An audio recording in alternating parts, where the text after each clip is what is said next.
All right, what happened yesterday or the day before? Good.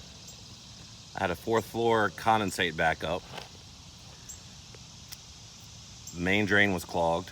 Poured a little bit of drain punch in and boom, cleared everything up. Now, did you pour the drain punch in the main drain or in the condensate at the top?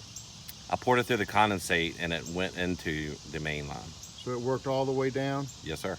And how long did that take, and did you need more than one dose? About 20 minutes. I poured a couple ounces at a time.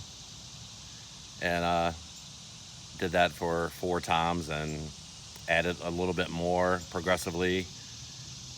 And then the drain opened up. What would you say would have been the remedy if you didn't have the drain punch? Going to the shop, grabbing a sewer snake, taking hours out of my day. So you did this with no tools and no fuss. No tools, no fuss. Would you recommend people give it a try? Drain punch is the best drain cleaner I've ever used.